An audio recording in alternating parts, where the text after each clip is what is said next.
En Radio Libertad presentamos Psicotema Perú, una nueva propuesta radial para orientar a la comunidad en salud psicológica.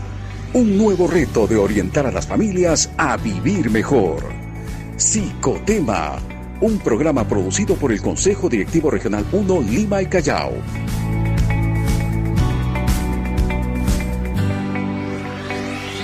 1:00 con 12 minutos. Bienvenidos a todos los que se conectan a esta hora con nosotros en el programa Psicotema Perú, que se transmite todos los miércoles a través de la página institucional del Facebook del Colegio de Psicólogos de Lima y Callao.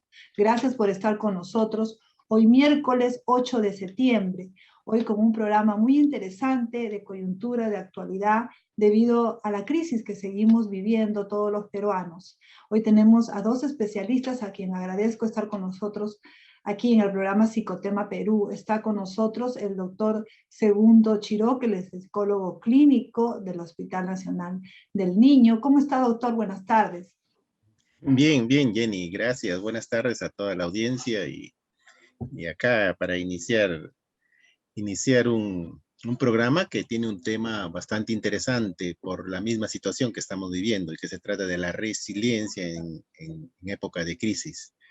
Y yo creo que todos necesitamos dar estas respuestas. Nunca como antes vamos a necesitar de la resiliencia por los acontecimientos que estamos viviendo. El Perú reúne mayores características para dar estas respuestas, porque es bastante la incertidumbre, es bastante los problemas, ¿no? El número de personas enfermas, incluso fallecidas, es bastante incrementado. Y esas respuestas tienen que ser ya parte de lo común de nuestros comportamientos, ¿eh? Gracias por recordarnos el tema de hoy, la resiliencia en época de crisis. Y estamos acompañados del psicólogo Luis Raffo Benavides. Él es psicólogo organizacional, especialista en gestión del talento humano, colaborador con el CDR1 Lima y Callao, ponente en múltiples conferencias de la institución. Buenas tardes, doctor.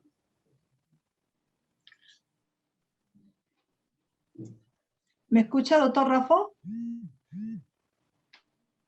Bien, mientras... Buenas tardes, mi saludo especial a ustedes y también a los distinguidos oyentes.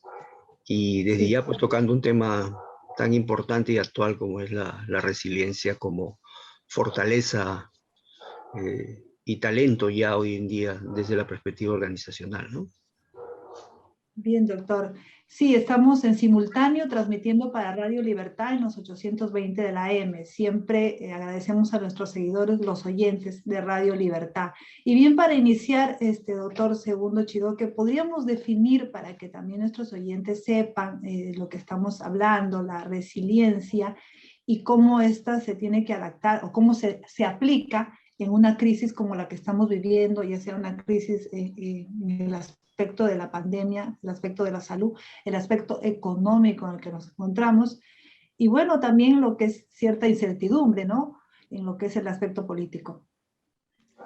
Sí, la resiliencia la definimos, ¿no?, como una respuesta humana, ¿no?, que supera o que se encamina a superar toda una situación crítica o dramática, ¿no? Pero con dos características, ¿no?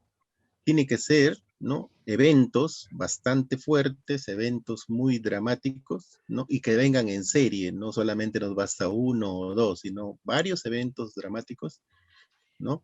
Y la recuperación tiene que ser por encima del promedio, o sea, si alguien sufre una pérdida o sufre algo muy dramático, no va a quedar como el común de las personas, sino él tiene que sobresalir con una respuesta resiliente. Ese esfuerzo que hace la persona frente a esta serie de acontecimientos negativos y bastante difíciles en la vida, se le llama conducta resiliente.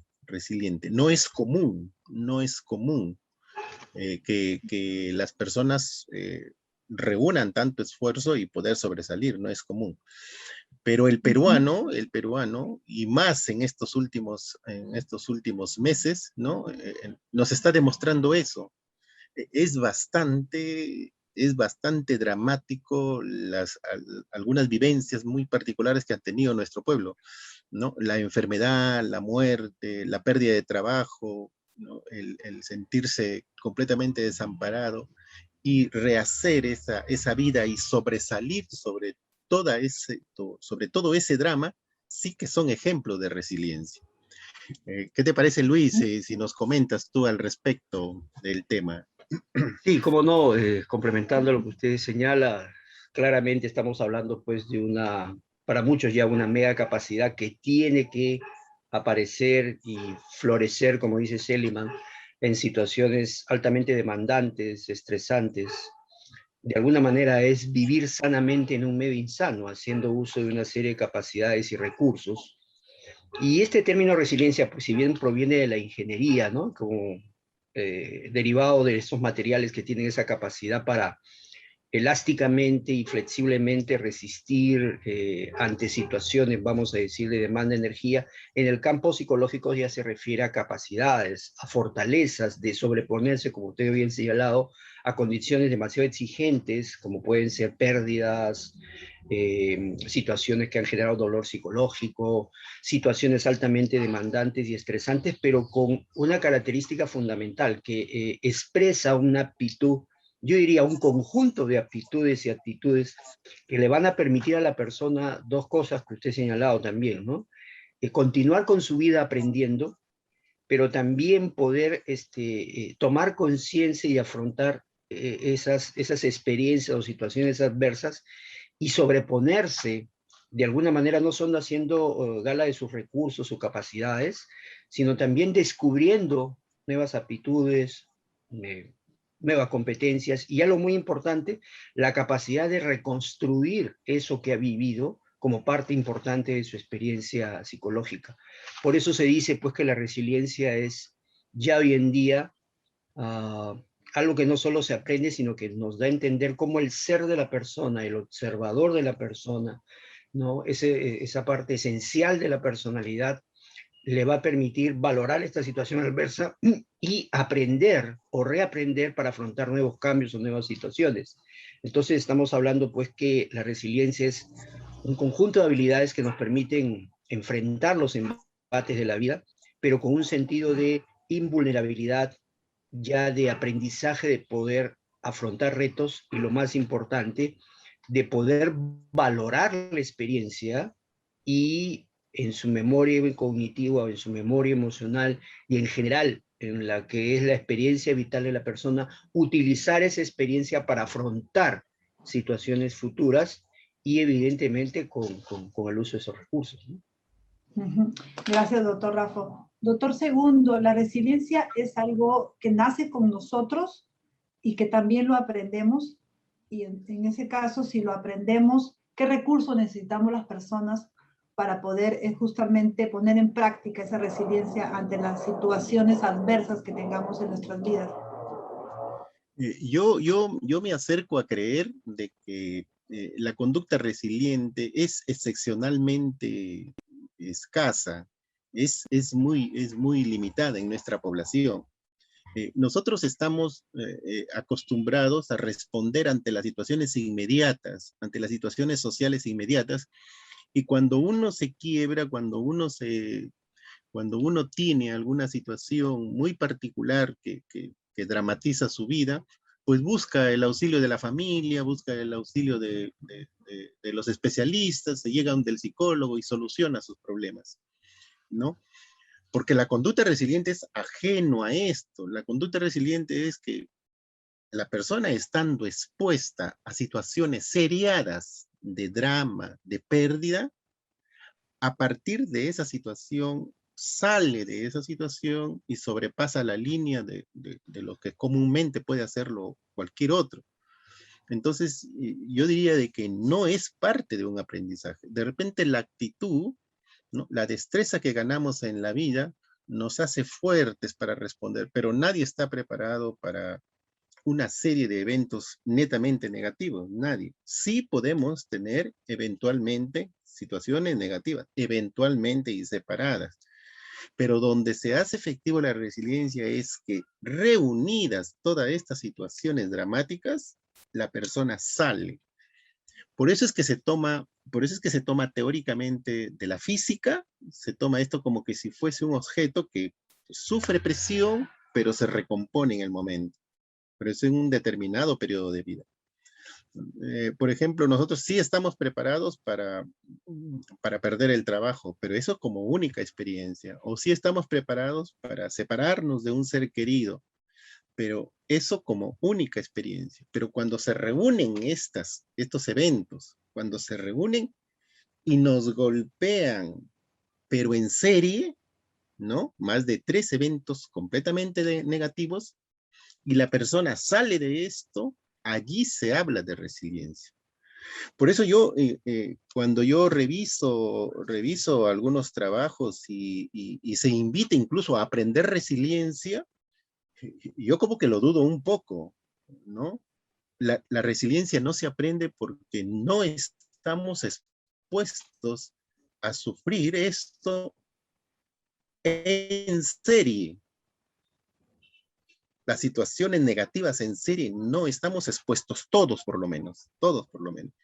Entonces sí, me niego a creer que la resiliencia se pueda aprender o podemos estar preparados para la resiliencia. No, me niego a creer eso porque la vida nos da azarosamente oportunidades y nosotros las solucionamos. Incluso con ayuda de otras personas la solucionamos. Y eso no es tener respuesta resiliente. Respuesta de resiliencia es un aislamiento de la persona cuando responde ante esas situaciones muy negativas en serie, pero sale con un brillo tal de que puede ser un ejemplo familiar o incluso social. Eso es mi opinión, ¿no? Y el Perú que está viviendo, ¿verdad? Situaciones muy dramáticas, ostentamos unas cifras muy negativas en muertes por esta última enfermedad. Estamos viviendo toda una crisis económica y que nos vuelca a tener nosotros a veces una desesperanza, ¿no? Vivimos ahorita una incertidumbre política donde, ¿no? El periodismo se ha esmerado en hacernos más dramática la situación, porque no hay ni siquiera una semana para que se establezcan bien las autoridades y ya comenzaron con una maquinaria tal que si nosotros no percibimos bien, es todo en contra de una situación que en verdad no dejan trabajar a las nuevas autoridades. Entonces, eso también colabora socialmente, ¿no? Se nos vienen las noticias de que estamos frente a otra modalidad del MU, de una variante, y nos hace que tengamos situaciones bastante difíciles. Y el Perú sí cuenta con respuestas, ¿no? El peruano, por lo menos excepcionalmente, cuenta con respuestas resilientes. Sí han habido casos de pérdida de trabajo, de muertes familiares, de completa soledad, de abandono, de crisis económica y tantas cosas. Y allí sí se despertó el ingenio peruano, se despertó todas las vivencias que uno tiene ganado en la vida, ¿no? Y se enfrenta de otra manera. Gracias, doctor Segundo. Doctor Raffo, ¿hay que tener las capacidades necesarias para poder optar por la resiliencia o para poder salir de alguna crisis que se nos presente en nuestras vidas a las personas? Es decir, ¿hay personas que tienen mayor capacidad para poder aplicar esa resiliencia? ¿Qué se necesita para poder hacerlo? Bueno, es evidente por algunos estudios mencionados por Castro, por Puig, algunos autores mexicanos, españoles que han estudiado eso, de que es cierto, existe una base temperamental, constitucional, de lo que significan las capacidades resilientes, pero eso va a la par, pues, del el afrontamiento frente a estas situaciones adversas o dolorosas que de alguna manera esta base, vamos a decir, que tiene hoy en día hasta estudios vinculados al funcionamiento neuropsicológico, implicarían pues que hay esta predisposición, ¿no? Que frente a la adversidad de alguna manera determina algunos patrones de comportamiento que pueden acarrear el hecho mismo de que haya mayor factibilidad o posibilidad de aprender o desarrollar algunas habilidades, ¿no? Vinculadas a la resiliencia. Eso es el estudio que más se ha derivado en los últimos años con respecto a la resiliencia. O sea, cuáles son los factores, cuáles son los pilares, cuáles son las competencias asociadas a la resiliencia, que no necesariamente tienen que ver con un aprendizaje, sino también con un contexto social. O sea, no solo expone al individuo, sino también de las demandas del ambiente y también de estos factores, vamos a decir, temperamentales, de origen biológico.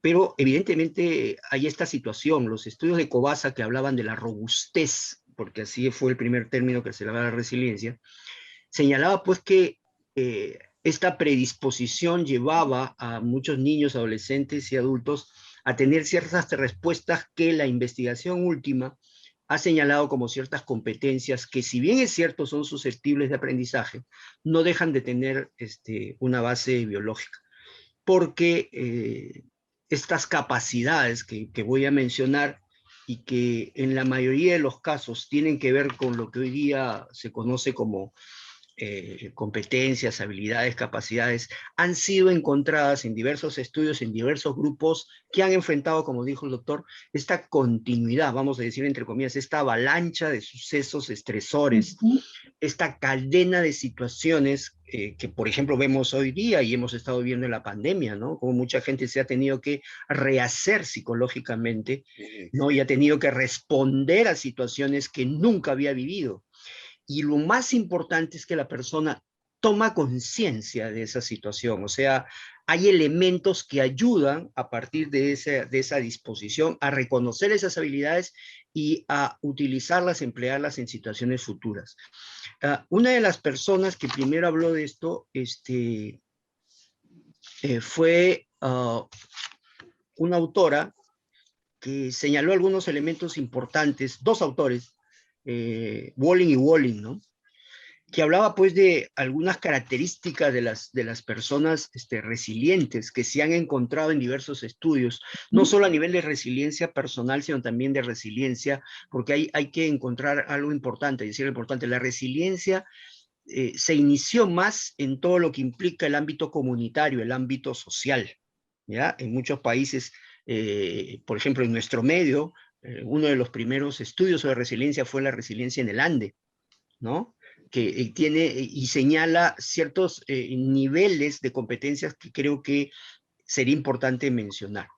El primero es la capacidad de iniciativa personal, ¿no? La capacidad de hacer ensayo, o sea, tomar conciencia de la situación. Las capacidades, por ejemplo, para desarrollar su creatividad y su ingenio, ¿no? Para resolver situaciones. Un elemento que se ha estudiado muchísimo desde la resiliencia es, por ejemplo, el sentido del humor, que tiene que ver con aspectos muy vinculados al ámbito que bien ha señalado temperamental, ¿no? ¿No? O sea, la manera, el temperamento de la persona de afrontar situaciones con el mejor sentido del humor. Muchos estudios hablan de las capacidades de juicio moral o desarrollo cognitivo para hacer un juicio moral o moralidad. Y algo muy importante, sobre todo en la resiliencia social, la capacidad de vivir de manera autónoma, tomar decisiones. Y algunos estudios ya han señalado, sobre todo en el ámbito social, comunitario, organizacional, algunos, vamos a decir, sentimientos o, vamos a decir, capacidades para manejar la resiliencia, sobre todo para poder tomar conciencia de esos elementos estresores y hacer gala de esos recursos aprendidos frente a otras situaciones, ¿ok?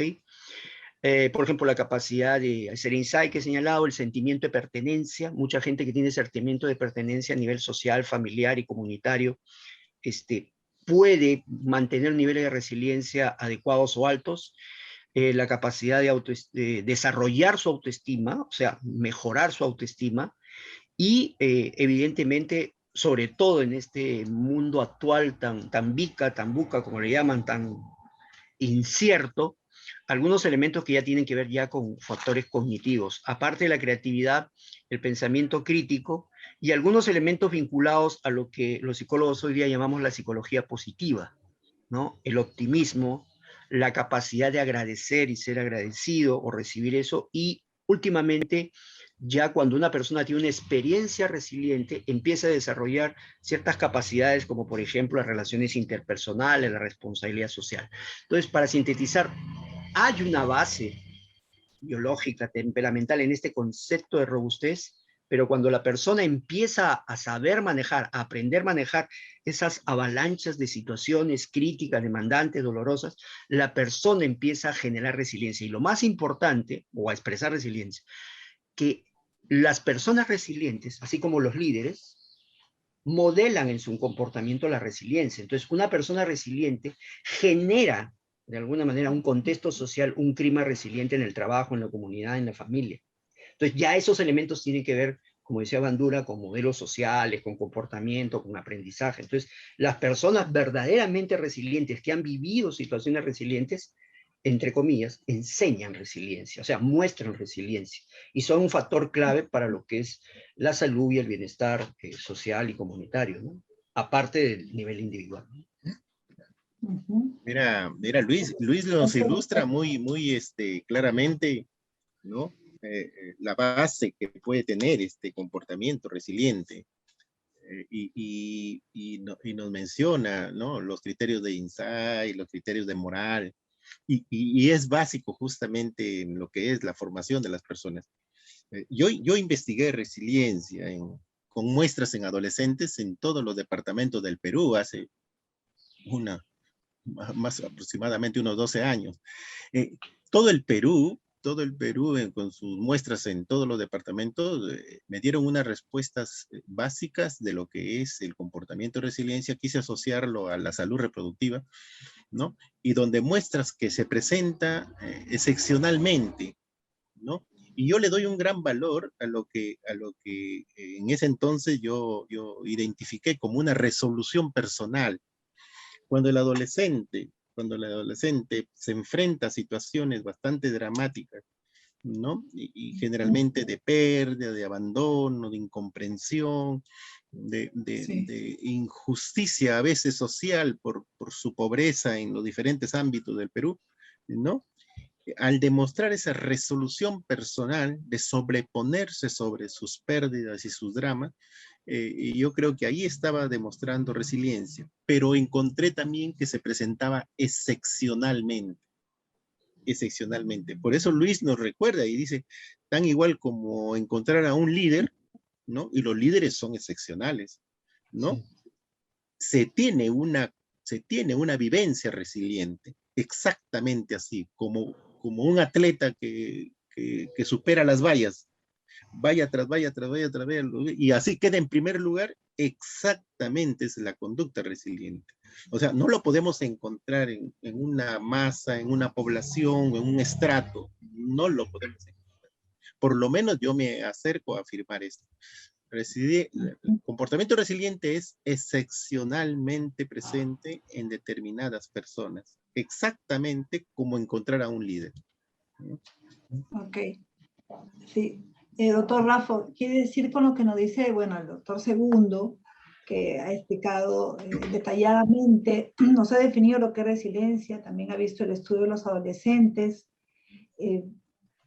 ¿Cómo hacer entonces para poder desarrollar la resiliencia? En todo caso, si no se aprende, pero si bien ya viene con hay un aspecto biológico del que usted nos hablaba, ¿cómo hacer para poder desarrollarla en todo caso en nuestros jóvenes?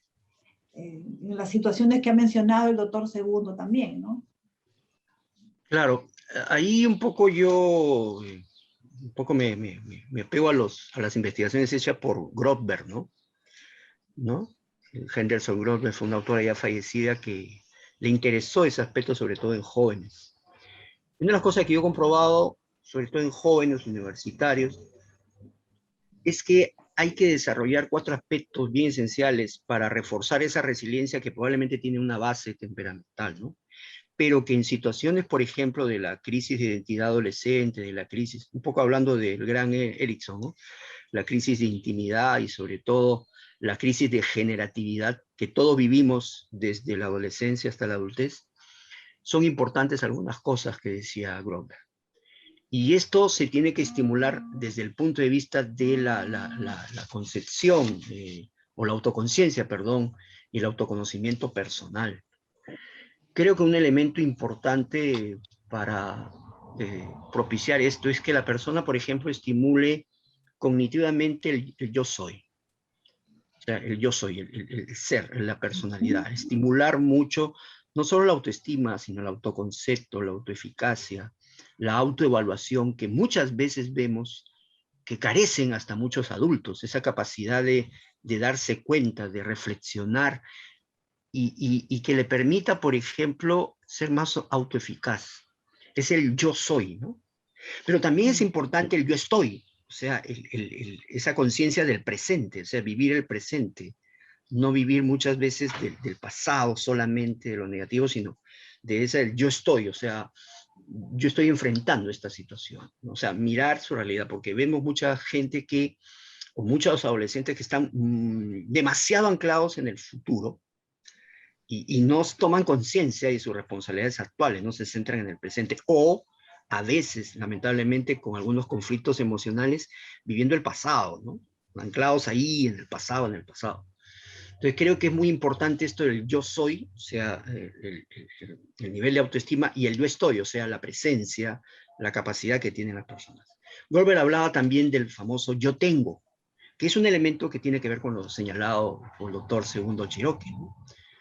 Lamentablemente vemos a adolescentes que no tienen figuras de apoyo, que no tienen modelos, que no han internalizado a nivel moral, a nivel cognitivo afectivo, a aquellas personas que le pueden servir, como decía Winnicott, de holding, ¿no? De sostenimiento. Y esto desde probablemente una crianza poco afectiva, o en el caso contrario, cuando han tenido, por ejemplo, probablemente no padres, pero sí tutores, profesores que le han dado ese sostenimiento psicológico que le permite a la persona sentirse más estable y segura.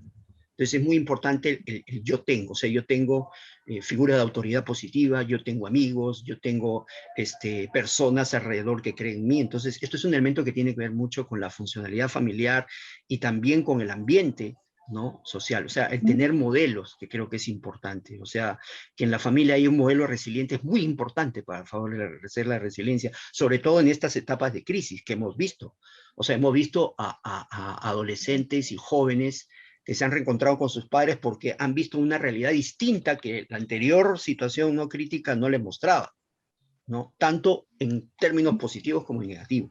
Pero creo que es muy importante, por ejemplo, en la empresa yo tengo que tener modelos, tengo que tener referentes, tengo que tener líderes. El yo tengo es muy importante. Yo tengo también mi grupo, yo tengo mi equipo, o sea, el sentimiento de pertenencia. Y otro factor, aparte del yo soy, yo estoy, yo tengo, es el yo puedo. Y este es el elemento diferencial en la resiliencia, el que hemos estado hablando, el yo puedo, que tiene que ver con las habilidades, las fortalezas, las competencias, el sentir que uno tiene aquellas capacidades que le pueden de alguna manera ayudar a enfrentar estas situaciones dolorosas, adversas, demandantes. Entonces, si estos elementos los desarrollamos a nivel educativo, a nivel social, que creo que es allí donde está la crisis, ¿no? Que estamos viendo con respecto a la resiliencia, que, como habían señalado, no tenemos ambientes sociales, ambientes políticos, ambientes o sociedad en sí, por ejemplo, que estimule estos elementos, ¿no? O sea, si uno lee un kiosco de periódico, pues lo primero que ve es situaciones de violencia, adversidad, etcétera. Los medios de comunicación también en algunos casos no nos dan modelos apropiados de calidad de vida, sino al contrario, ¿no? De consumismo, de dependencia, de odio, de traición. Entonces, todos estos elementos sociales son muy importantes para estructurar eso. Pero creo que, y en universitarios, por ejemplo, que he investigado, hoy en día, como en años anteriores, mucho más, a diferencia de años anteriores, perdón, creo que el yo puedo es muy importante. O sea, el verdadero resiliente tiene historias, narrativas de un yo puedo anterior que le permiten superar la situación. ¿Me entiendes? O sea, hay una historia de yo puedo. Yo he conocido gente que lustraba zapatos y hoy día es dueño de empresas que tienen responsabilidad social. ¿Me entiendes? O personas que han vivido situaciones en la época del terrorismo muy adversas y han reconstruido sus vidas a pesar de dolencias físicas, pérdida de familia, etc. O los grandes emprendedores en nuestro medio, que vendían en la calle y ahora son prósperos dueños de empresas que ofrecen servicio a la sociedad. O sea, ese famoso yo puedo es el que complementa ese yo soy que se estructuró, el yo tengo, ¿no? Que tiene que ver con esta capacidad de holding, de soporte, pero sobre todo con las capacidades. Por eso va a ser muy importante una revolución educativa en este país. O sea, estamos pidiendo que los trabajos gestionen el talento. Bueno, formemos el talento, desarrollemos las capacidades. Por ejemplo, ¿cuántas escuelas en nuestro país verdaderamente estimulan la creatividad?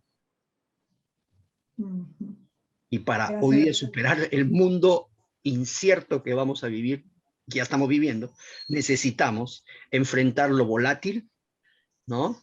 Enfrentar lo incierto, enfrentar lo complejo y enfrentar lo ambiguo, porque eso es lo que hay ahora. O sea, este es un mundo que requiere resiliencia. Y el yo puedo es fundamental. Esa es la diferencia que hay entre la persona resiliente y la persona no resiliente, tanto a nivel cognitivo, emocional, como de tipo social, ¿no? Luis, excelente participación, Luis, que muchas gracias. Ha tenido que haber tenido la oportunidad de escuchar a Luis Raffo para tener una claridad en la utilización de este término, ¿no? Nos ha ilustrado con mucha exactitud cómo se define, cuáles son los aportes científicos y qué es lo que tenemos por delante. Y hoy en día creo que con esta claridad que nos ha ilustrado, yo creo que es lo que más necesita nuestro pueblo peruano, ¿no? Sí, estamos en una situación dramática, ¿no? Por la enfermedad, por el trabajo, por el dinero, por la estabilidad social, política, por todo el futuro que se nos pueda venir. Y recién hemos entendido qué es lo que nos espera, ¿no? Frente a tanta ambigüedad, ¿no? Frente a tanta inestabilidad, ¿qué es lo que nos espera? Definirnos. Exactamente como lo hicieron, ¿no? Algunas personas que ante lo dramático que fue la década del 80, hoy en día son exitosas personas. Exactamente así. Okay. Así como alguien labra un porvenir desde el más humilde tarea, en su pobreza en cualquier lugar del Perú, pero que sobresale sobre la media, aún con el drama que arrastra de muchas cosas negativas, ¿no? Exactamente eso puede ser un ejemplo para que este Perú se levante, para que este Perú comience a uniformarse, pero no con la ambigüedad que nos está caracterizando, no con toda ese alud de información que nos está saturando en muchas situaciones y que nos hace pensar de otra manera, no, sino con lo que yo llamé en alguna oportunidad resolución personal. Todas esas situaciones que lo aunamos al ánimo, lo aunamos a la decisión, lo aunamos a la determinación para salir adelante. Doctor Segundo, pero sin duda en el hogar, en nuestra infancia, de acuerdo a nuestro entorno en el que vivimos, va a tener mucho que ver, y de eso me gustaría también que nos mencione, nos comente. El ejemplo de nuestros padres, se ha hablado de modelos, y entonces, ¿quiénes son los primeros modelos? Son nuestros padres. Tal vez ahí también es donde se aprende a ser resilientes ante cualquier adversidad o ante esa serie o avalanche que le hemos denominado de situaciones tan adversas que a veces tenemos las personas. Sin ninguna duda, el hogar es nuestra primera escuela y los padres son nuestros primeros maestros. Eso debe quedar bien claro. No es la Miss que nos enseñó las primeras canciones, no. La escuela es nuestro hogar y nuestros primeros maestros son nuestros padres. De ellos sí, aprendemos la actitud de enfrentamiento, la fortaleza de ser claros y la decisión de poder darle frente a cualquier situación. El hogar viene a ser toda una situación que fortalece al individuo y donde ambos padres deben apostar por toda la decisión que deben tener los niños para decidir bien su determinación, ¿sí? Doctor Raffo, es decir, si tenemos a nuestros padres ahora, en la actualidad, en esta coyuntura en que estamos viviendo, con todas las dificultades que se presentan, si vemos que ellos salen adelante, que enfrentan esta crisis, enfrentan este miedo ante la enfermedad, incluso ante haber visto a sus familiares, muchos de ellos morir por este virus, y ven que tratan de sobreponerse, ¿eso también sirve para desarrollar la resiliencia? Sí, en la medida que son modelos que de alguna manera pueden ayudar a superar ciertas percepciones y creencias, a veces limitantes, que existe que el dolor es más fuerte que uno, que el miedo no se puede vencer, o que de la adversidad me voy a quedar, como se dice, en el hoyo, ¿no? Entonces, creo que esta situación ha generado una reconversión muy importante de empezar a reflexionar nuestro papel como padres, nuestro papel sano y adecuado de como protectores, pero también como impulsores del desarrollo personal, del desarrollo social. Y más aún por algo que creo que ha sido lo positivo de esta pandemia. Hemos tenido que reaprender a convivir, hemos tenido que reaprender a ser más empáticos, a ser más asertivos. Ojo, a mostrar nuestro dolor, a no reprimirlo. Muchas familias han llorado juntos como nunca en su vida lo habían hecho. Y se han consolado, se han perdonado, se han integrado, se han unido frente a la muerte o frente a la muerte que veías a tu costado, vecinos, familiares. Entonces, esos elementos, de alguna manera nos han ayudado a algo.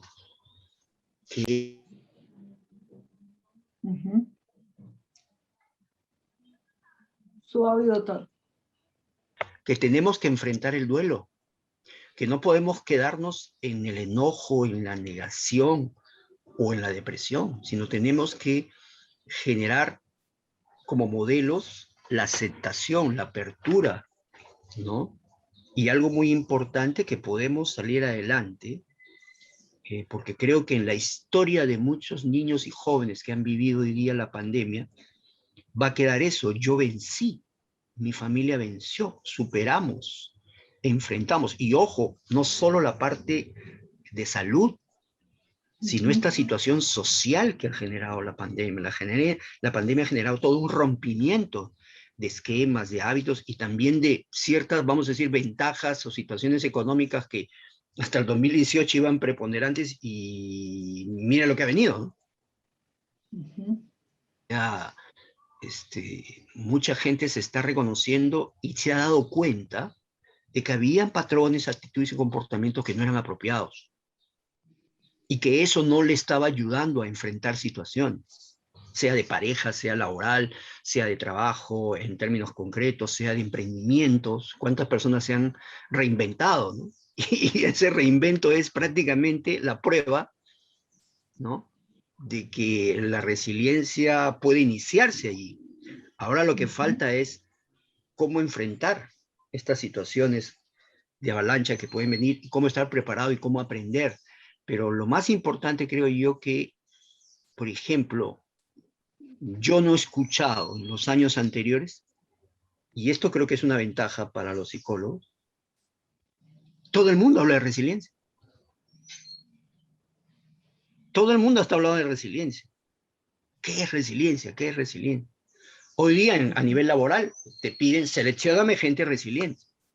Vendedores resilientes, ejecutivos resilientes, líderes resilientes. ¿Me entiendes? Trabajadores resilientes. Claro, o sea, yo creo que la resiliencia nos recuerda que hay variables y aspectos psicológicos que tienen que mejorarse, que tienen que multiplicarse. Por ejemplo, una persona que maneja su inteligencia emocional en todos sus niveles tiene una predisposición para un manejo resiliente, porque aparte de que es empático, puede influir en otros, sabe manejar sus emociones. Ojo, tiene un control emocional extraordinario que uno ve y se relaja a pesar de la adversidad. Entonces uno dice: wow, si mi padre o mi líder lo veo que frente a la adversidad se relaja, se concentra, es vital, es optimista, yo digo: wow, yo nunca lo había visto ni en mis maestros, ni en el colegio, ni en mi familia, o X. Entonces yo estoy aprendiendo y dice: yo quiero ser, yo quiero lograr, ¿no? Entonces creo que esto nos da a entender, pues, que la experiencia va a ser muy importante en los próximos años, porque el que ha tenido experiencia resiliente va a poder manejarse en esta incertidumbre, ¿no? Por ejemplo, un caso nada más, las empresas ya no planean estratégicamente para 5 o 6 años. Hoy día están planeando para un año o menos. ¿Por qué? Porque el mundo está cambiando, el mundo es volátil, el mundo es rápido, acelerado, como dice Kotter. Entonces, el asunto es que debemos trabajarlo mucho desde la familia. Estoy totalmente de acuerdo. Desde las escuelas, desde las relaciones con docentes, tutores, profesoras, profesores, desde el ámbito escolar, ¿ok? Y también desde la calle. Porque la calle tiene que ser resiliente, no puede ser violenta e insegura. La calle tiene que ser resiliente, la calle tiene que ser un soporte a nuestro desarrollo social y psicológico. Sí, y justamente de eso le iba a preguntar, gracias doctor Rafa, al doctor Segundo, le iba a preguntar cuáles son las situaciones que perjudican que uno desarrolle la resiliencia o que actúe con resiliencia. Por ejemplo, esta crisis global, pero ya siendo más específicos, esta situación social en la que vivimos, donde el doctor Rafa nos hablaba también de la violencia que hay en las calles, por ejemplo, ya sea por las razones políticas, de partido, o por las protestas, ¿no? Por la crisis económica. Inseguridad Esto ciudadana. es, así es. Sí, Sí, de hecho la situación que estamos viviendo es muy caótica. Los tiempos, ¿no? Nos han volcado a una situación en que a veces se ponen en cuestión hasta los principios morales incluso, ¿no? Para la política, para alcanzar los altos cargos, no sé de qué se valen, pero se ponen en cuestión incluso eso. Pero yo creo que esto es una tribuna para decir con claridad, quien conoce psicología debemos aceptar de que el comportamiento resiliente no se debe generalizar, tal como se generalizó la depresión, por ejemplo, ¿no? Antes no se pronunciaba en nuestra casa la palabra depresión, porque depresión viene a ser un diagnóstico muy delicado, muy grave. Ahora un adolescente se le muere el gato y dice que está deprimido. No, la depresión es un diagnóstico muy grave, donde hay incluso cuestionamientos del don de vida incluso, ¿no? Ya, y después dice, por ejemplo, la empatía, hay que ser empático. El que lee textos de psicología sabe que la empatía significa ponerse en la condición de la persona. Empático quiere decir tener las consideraciones tan igual de reconocimiento, de atención y de entendimiento de la otra persona. En otras palabras, ponerse en los zapatos de otra persona. ¿Ustedes creen que es posible eso? Si alguien está llorando, yo me voy a poner al nivel de ella exactamente y sufrir como está llorando. ¿Usted cree que es posible? La empatía es una cosa excepcional, es una cosa difícil. Todo el mundo dice que es empático, es empático. Están utilizando términos psicológicos para la cotidianidad y eso es muy peligroso. Ahora estamos con resiliencia. La resiliencia viene a ser la presencia de un comportamiento excepcional frente a una serie de dramas, pero que impactan en la persona y que ésta responde sobre la media.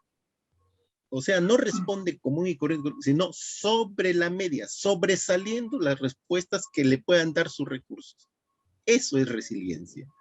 Entonces, debemos estar alertas. Los términos psicológicos se utilizan en su formato conveniente. Lo que pasa es que se está haciendo muy común se está haciendo en el periodismo, lo utilizan mal, lo utilizan pésimamente, ¿no? La depresión, la empatía, Autoestima. y estoy seguro de que la resiliencia se va a generalizar de esa manera. Somos los profesionales del comportamiento humano que tenemos que hacer esta gran diferencia. Ojalá la mayoría de peruanos respondan resilientemente, porque estoy seguro de que lo han hecho a lo largo de los siglos, en este bicentenario lo han hecho, pero tenemos ejemplos, incluso en nuestra familia tenemos ejemplos de gente que se ha sobrepuesto, tenemos amigos que han doblegado, han saltado la valla más allá de sus recursos. Eso viene a ser resiliencia. Luis Raffo nos ha ilustrado con una maestría, creo, propias de un aula universitaria, y yo creo que quienes nos escuchen van a tener la claridad de poder definir y de poder afianzarnos en todo lo que puede ser un porvenir tan inmediato como estamos seguros que cada uno lo va a hacer. Gracias, doctor Segundo. Doctor Raffo, sin duda, de todas maneras, la situación social en la que vivimos, digamos, no, si no es buena, como ahora, política y socialmente, como estamos viendo, no va a ayudar para que aquellas personas que son pocas, como nos ha explicado el doctor Segundo, porque no es común la resiliencia, no va a contribuir mucho quizás a que se pueda desarrollar esa resiliencia. Hay una situación que estamos viendo, que el doctor Segundo también lo mencionaba, me gustaría saber su opinión sobre las informaciones, ¿no? Y que nadie puede ser ajeno a las noticias, porque tenemos que estar al día, tenemos que estar informados de una u otra manera, por cualquier medio de comunicación, hasta por las redes sociales que ahora son tan cotizadas en lo que es información, y hay mucha gente que va en búsqueda de ellas. Entonces, ¿cómo hacer? Hay que digamos, amenorizar el tiempo de estar en las noticias, porque de alguna manera afecta también a esta crisis. Bueno, sin llegar a esos lineamientos de control, de libertad de expresión, algunos elementos, creo que hay algunos elementos interesantes. Primero, el presentar la información de manera responsable y respetuosa. O sea, aquí no se respeta, por ejemplo, los horarios para menores. Eso, empecemos por ahí. Y por otro lado, creo que también es importante que, creo yo, los medios de comunicación alienten, en primer lugar, que la persona que está informándose, que es un consumidor, no sea manipulado. Que estimule su pensamiento crítico, su creatividad. O sea, nosotros a veces asistimos a medios de comunicación que no nos hacen pensar, sino nos hacen seguir o consumir o simplemente, por ejemplo, seguir una pauta, una moda, con fines simplemente económicos. Por otro lado, es importante que los medios de comunicación, y en términos generales, estimulen la diversidad de experiencias, el respeto a esa diversidad, ¿ok? La flexibilidad. A veces vemos medios de comunicación tendenciosos, manipuladores en la información, con un grado de ansiedad manifiesta en muchos interlocutores o en muchos que no es necesaria. Entonces yo creo que va a ser muy importante que los comunicadores comuniquen, pero también hagan pensar, hagan sentir a la persona. Y lo más importante, porque pasa y lo veo a veces utilizan ciertos mecanismos perceptuales o cognitivos para simplemente el interés del consumo, el interés de la preferencia. A veces creo que los medios de comunicación como que estamos en una jauría salvaje donde lo que genere escándalo, lo que genere emoción negativa puede, como se dice, pegar más o ser de mayor impacto. Entonces yo creo que eso está también en la formación de estas personas, ¿no? En su capacidad de conciencia y responsabilidad de presentar una información que permita a nuestros niños y adolescentes y adultos, en general adulto mayor, a pensar críticamente, a pensar lateralmente, a tener un sentido de análisis, ¿no? Y esto tiene también que ver con la cultura. Muy pocos medios de comunicación transmiten cultura, ¿no? No transmiten diversidad, ¿no?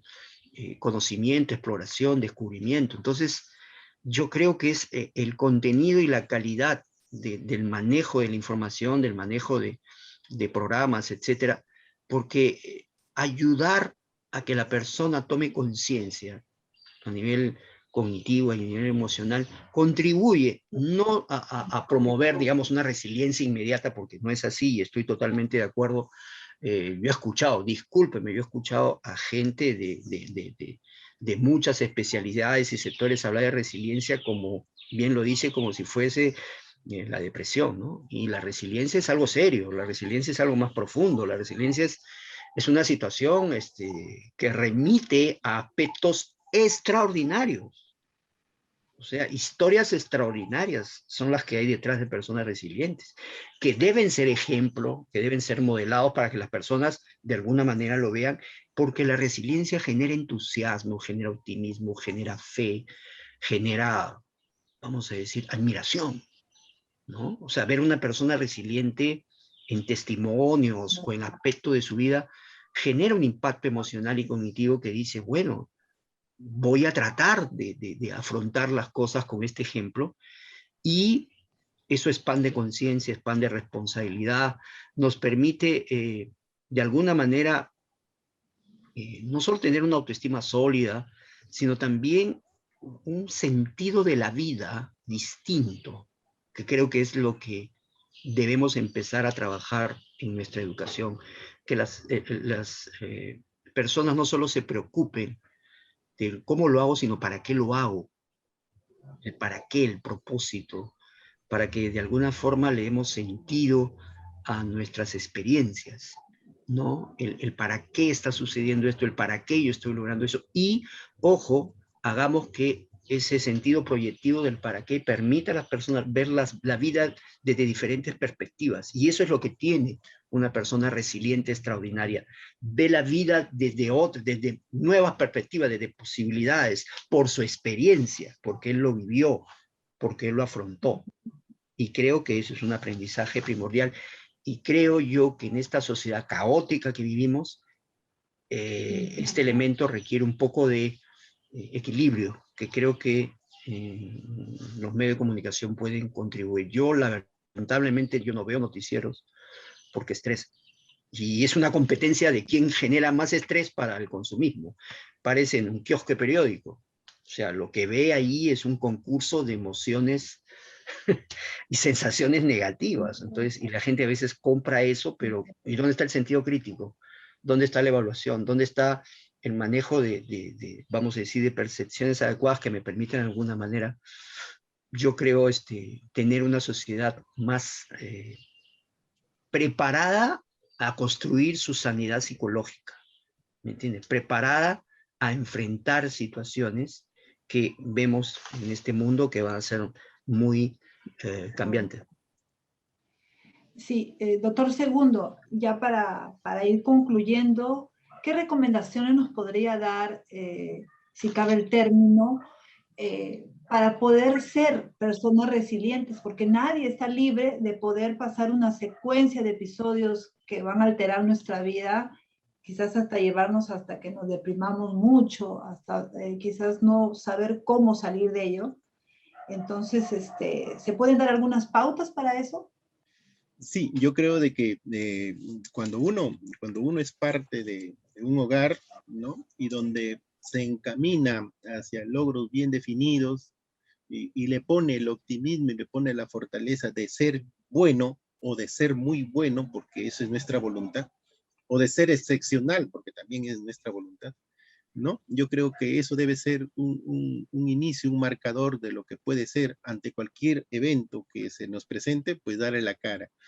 El hecho de darle la cara a la situación conflictiva, ¿no? Y bajo nuestros criterios, bajo nuestros ideales, darle una solución, yo creo que ahí estamos haciendo toda una fortaleza para que si en alguna oportunidad seriadamente se nos presenten los dramas, podemos salir con un comportamiento resiliente.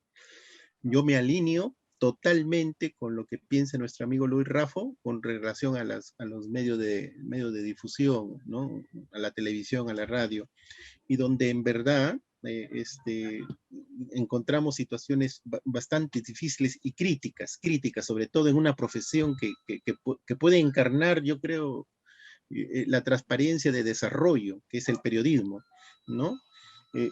Lo vemos parcializado, lo vemos utilizando términos no convenientes, ¿no? Lo vemos repitiendo imágenes que se dan en otras partes del mundo, pero son imágenes dramáticas, trágicas, y nos lo repiten una y dos y tres veces, nos la repiten, como para captar en nosotros cierta atención.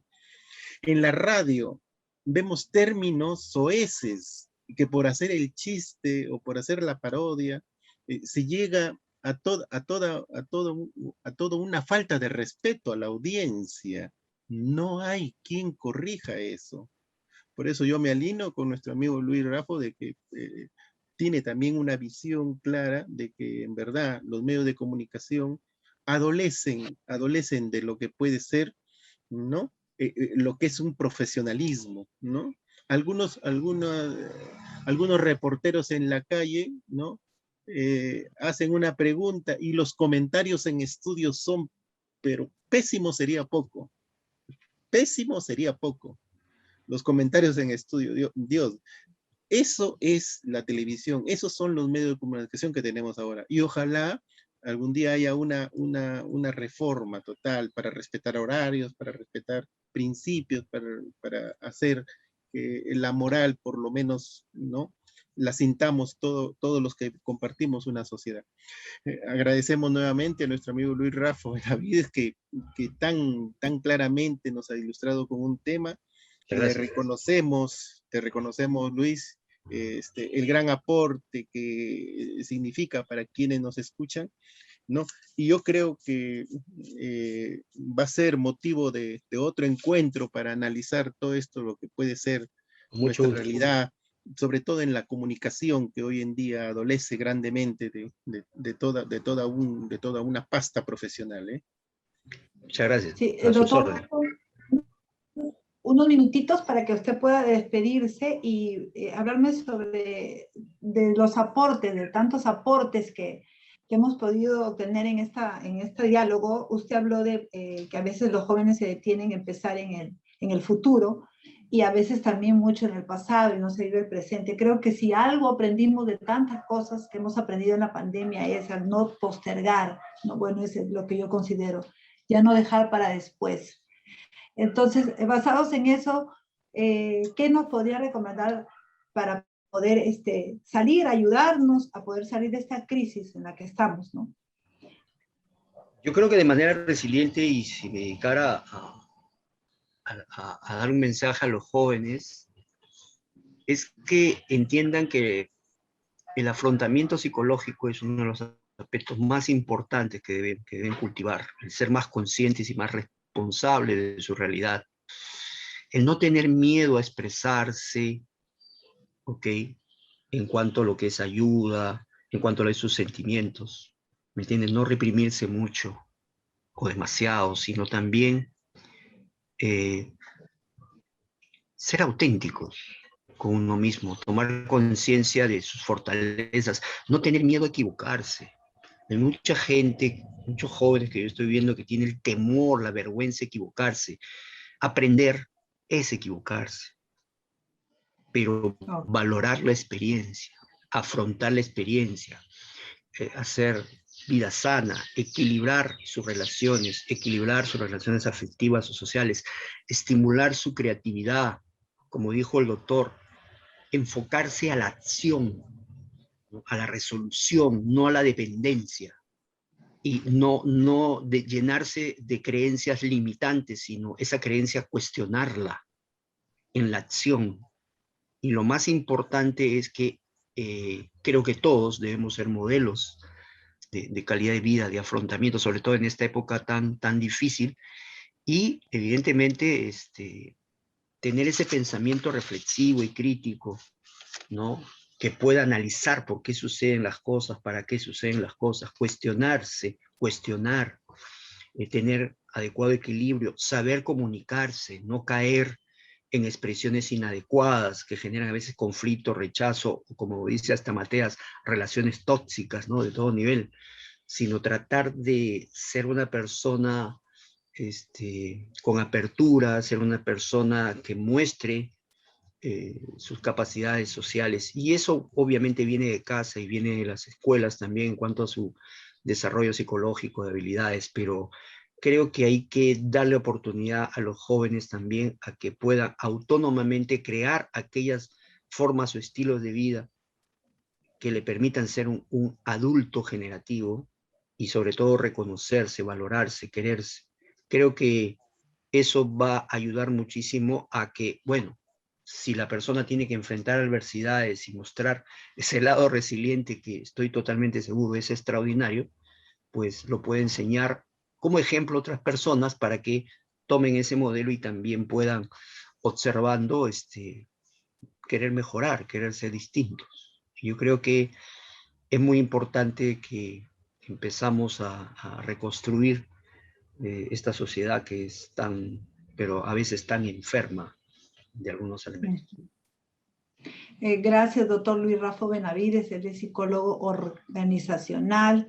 Muchas gracias por estar aquí al doctor Segundo Chiroque, que es vocal del Consejo Directivo Regional y ha estado también en diálogo con nosotros. Y antes de cerrar el programa, invitarlos también a ustedes, a los psicólogos que están con nosotros, a una misa para recordar al psicólogo que siempre colaboró con nosotros en Psicotema Perú, también en el área de capacitación, en las distintas ponencias. Él desarrolló todo el ámbito de la psicología organizacional, entre otros aportes que dio a la psicología. Lo recuerdo mucho porque lo entrevisté acá en Psicotema, en forma virtual. Estuvo con nosotros el doctor Apolo José Prado Murugarra, ¿no? Quien por su sensible fallecimiento, su familia está invitando a una misa este domingo 12 de septiembre a las 11 de la mañana. Así que todos están invitados a poder recordar y a través de esta misa hacer llegar sus oraciones en la fe que todos tengamos y poder así recordar de la mejor manera, de la mejor forma a este psicólogo tan destacado, que yo lo recuerdo mucho porque lo he entrevistado y me sorprendió mucho, muy sensible fui a su fallecimiento. Desde aquí a la familia un abrazo enorme y los mejores deseos de que puedan reconfortarse en unión familiar. Así que, por favor, el domingo 12 acompañen a la familia del psicólogo Apolo José Prado Murugarra, el domingo 12 de septiembre a las horas 11 de la mañana. Muchas gracias a ustedes. Muchas gracias. Gracias, Luis. Gracias. Hasta luego. Nos vemos, Luis. Nos vemos, Luis. Un abrazo. Hasta luego. Dios mediante. Chao, chao. Todo bien. Hasta luego.